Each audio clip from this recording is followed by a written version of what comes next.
A Via Láctea onde vivemos parece um enorme catavento girando no espaço. É uma galáxia espiral que surgiu há cerca de 14 bilhões de anos. Ela está repleta de muitas coisas: estrelas, nebulosas, que são nuvens de poeira e gás, planetas, asteroides, você, eu, seus pais e aquela criança bagunceira da rua. Você entendeu a ideia? E tudo isso se espalha a partir do centro da galáxia em longos braços em espiral. Uma visão maravilhosa. A Via Láctea tem cerca de 100 mil anos-luz de diâmetro, e o nosso Sol, juntamente com todo o Sistema Solar, leva 250 milhões de anos para dar uma volta em torno dela. Uau, isso é um grande rolê! Olhe para o céu à noite, e a maioria das estrelas que você verá estará localizada em apenas um dos braços da Via Láctea. Antes da invenção dos telescópios, as pessoas não conseguiam ver as estrelas com clareza. Elas se confundiam em uma única faixa branca que se estendia pelo céu. Parecia um rio de leite.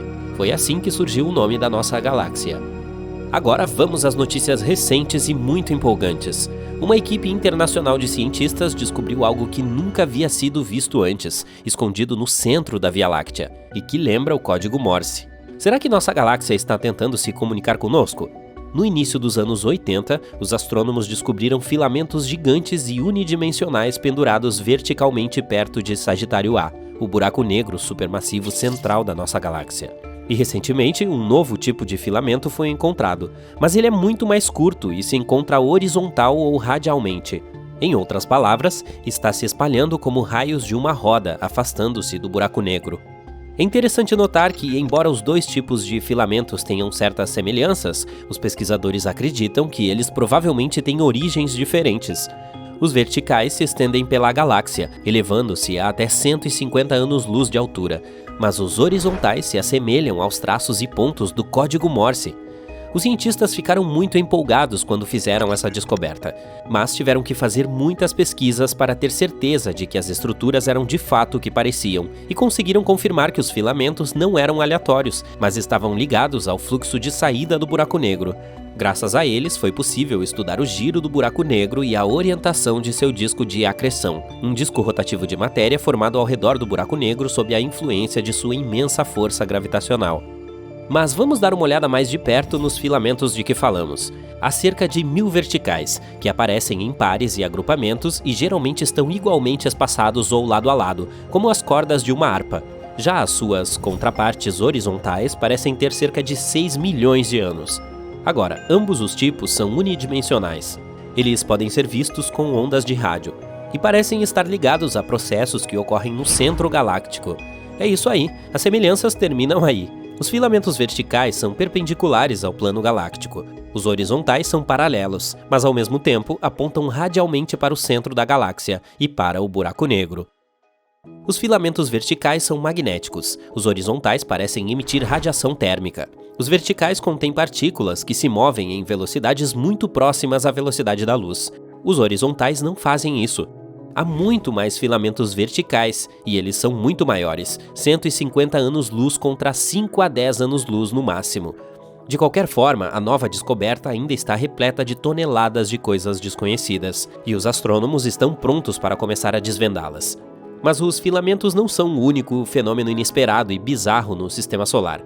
Há algum tempo, pesquisadores australianos descobriram um estranho objeto giratório na Via Láctea, e ele era diferente de tudo que haviam visto antes. Esse objeto liberou enormes explosões de energia de rádio 3 vezes a cada hora. E embora existam outros objetos que ligam e desligam, por exemplo os pulsares, uma pulsação tão frequente nunca havia sido observada antes. Alguns astrônomos admitiram que esse achado foi bastante assustador, pois nenhum objeto conhecido no céu poderia fazer tal coisa. As equipes de pesquisa começaram a trabalhar nisso e descobriram que o objeto provavelmente está a 4.000 anos-luz de distância da Terra. Ele também é super brilhante e tem um campo magnético incrivelmente forte. E ainda assim, se você fizer todas as contas, não eu, descobrirá que ele não deve ter energia suficiente para produzir essas ondas de rádio a cada 20 minutos. As teorias sobre a origem desse objeto misterioso variam. Alguns especialistas afirmam que ele pode ser um magnetar de período ultralongo, seja lá o que isso for. Outros acreditam que pode ser uma anã branca ou os restos de uma estrela que entrou em colapso. Mas também algo de que nunca ouvimos falar, um tipo de objeto totalmente novo. Porém, uma coisa é certa, os astrônomos conseguiram observar o sinal em uma ampla gama de frequências. Isso significa que ele tem uma origem natural e não é artificial.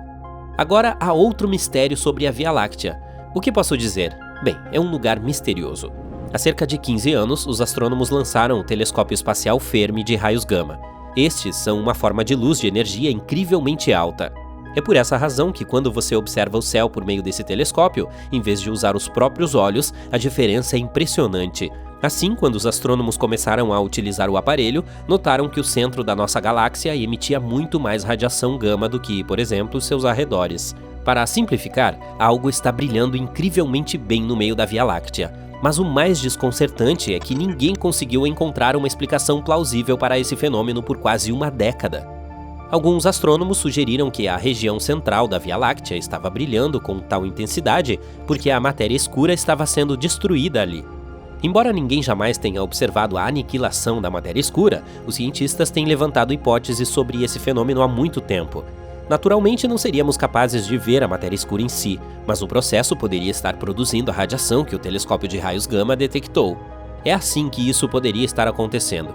Se as partículas de matéria escura colidissem, assim como as de matéria comum fazem nos aceleradores de partículas, elas se aniquilariam umas às outras. Como resultado, explodiriam em uma chuva de outras partículas, incluindo as que compõem os raios gama. Mas é aí que está o problema. Se o brilho misterioso fosse criado pela aniquilação da matéria escura, então as partículas de raios gama seriam distribuídas uniformemente no espaço. Em vez disso, se juntam em grupos. É por esse motivo que, para a grande decepção de vários defensores, essa teoria não deu certo.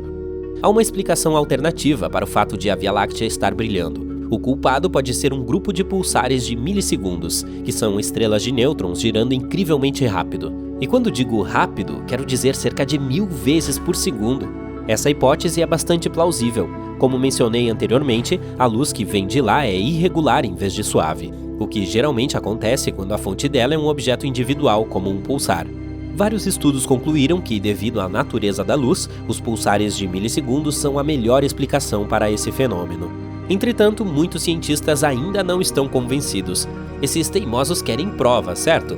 Em primeiro lugar, afirmam que os aglomerados de luz podem aparecer devido à interação do gás entre as estrelas e os raios cósmicos. Além disso, a teoria do pulsar tem mais um problema. Por que tantos deles estariam agrupados em uma esfera perfeita ao redor do centro da Via Láctea? Provavelmente os aglomerados de estrelas que orbitam a Via Láctea podem ter sido perturbados pela gravidade da galáxia. Como resultado, essas estrelas derramadas, incluindo os pulsares, formaram posteriormente uma concha esférica ao redor do centro dela. Mas, na verdade, o quadro geral parece ser algo completamente diferente dos pulsares e da matéria escura. Isso deixa os cientistas com mais perguntas do que respostas, e tudo o que resta fazer é muito mais pesquisas e testes.